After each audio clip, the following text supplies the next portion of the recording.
दिव्यात्मा नमस्ते। Divine India science and spiritual happiness association यानी दिशा की ओर से ज्ञान यज्ञ की यह जो श्रृंखला चल रही है, इसमें डुबकी लगाते हुए और आप सबको भी डुबकी लगाते हुए आगे बढ़ रहे हैं। प्रतिदिन जो क्रम चल रहा है, प्रातः 7:05 पर आपके मोबाइल पर हम होते हैं। इससे जो भी अच्छी बात लगती हो उसे ऋषियों का बात मानकर अपने हृदय में उतारने का प्रयास कीजिएगा। क्योंकि दवाई खरीदकर पॉकेट में रखने से लाभ नहीं करता, मिठाई खरीदकर टेबल पर रखने से लाभ नहीं करता, उसको खाना पड़ता है। उसी प्रकार से ये जो ज्ञान यज्ञ की जो श्रृंखला चल रही है, इसको सिर्फ सुनने से नहीं, हृदयंगम करने से जो मतलब है वो सत पाएगा।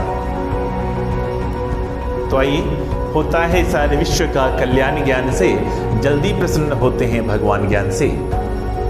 आज की जो श्रृंखला है उसका जो विषय है, बहुमूल्य वर्तमान का सदुपयोग कीजिए।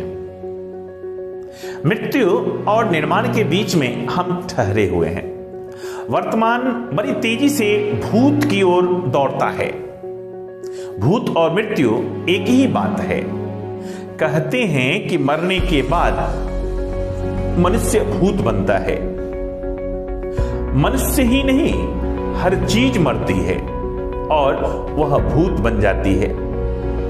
जब किसी वस्तु की सत्ता पूर्णतः समाप्त हो जाती है तो उसकी मृत्यु पूर्ण कही जाती है। पर आंशिक मृत्यु जन्म के साथ ही आरंभ हो जाती है। बालक जन्म के बाद बढ़ता है, विकास करता है, उसकी यात्रा मृत्यु की ओर ही है। संसार की हर वस्तु का, मनुष्य शरीर का भी निर्माण उन्हीं तत्वों से हुआ है जो हर क्षण बदलते हैं। उनका चक्र भूत को पीछे छोड़ता हुआ भविष्य को पकड़ता हुआ प्रतिक्षण बड़ी तेजी के साथ आगे बढ़ रहा है। विश्व एक पल के लिए भी स्थिर नहीं रहता।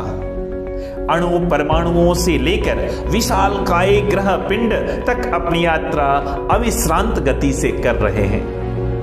हमारा जीवन भी हर घड़ी थोड़ा थोड़ा करके मर रहा है।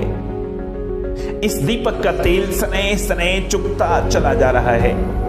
भविष्य की ओर हम चल रहे हैं और वर्तमान को भूत की गोदी में पटकते जाते हैं। यह सब देखते हुए भी हम नहीं सोचते कि क्या वर्तमान का कोई सदुपयोग हो सकता है। जो बीत गया सो गया, जो आने वाला है वह भविष्य के गर्भ में है। वर्तमान हमारे हाथ में है। यदि हम चाहें तो उसका सदुपयोग करके इस नश्वर शरीर में से कुछ अनश्वर लाभ प्राप्त कर सकते हैं। ऋषि चिंतन के सानिध्य में भाग 1 पृष्ठ संख्या 107, यह उद्धृत है अखंड ज्योति जून 1947 के पृष्ठ संख्या 1 पर। विद्वानों, दिव्यात्माओं, आपसे करबद्ध प्रार्थना है कि हमारा यह उद्देश्य नहीं है कि अधिक से अधिक सब्सक्राइबर हों, अधिक से अधिक लाइक लोग करें, अधिक से अधिक कमेंट करें। मैं निवेदन तो इसलिए करता हूं कि आप लोग अगर ऐसा करते हैं तो एक सकारात्मकता का वातावरण बनेगा और मेरा जीवन सार्थक होगा।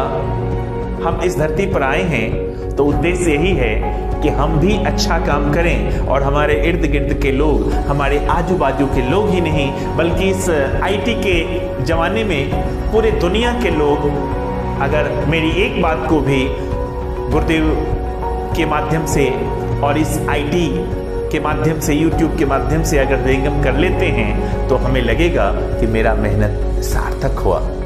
तो आप लोग कमेंट बॉक्स में अपनी प्रतिक्रिया जरूर दीजिए, औरों को भी शेयर कीजिए।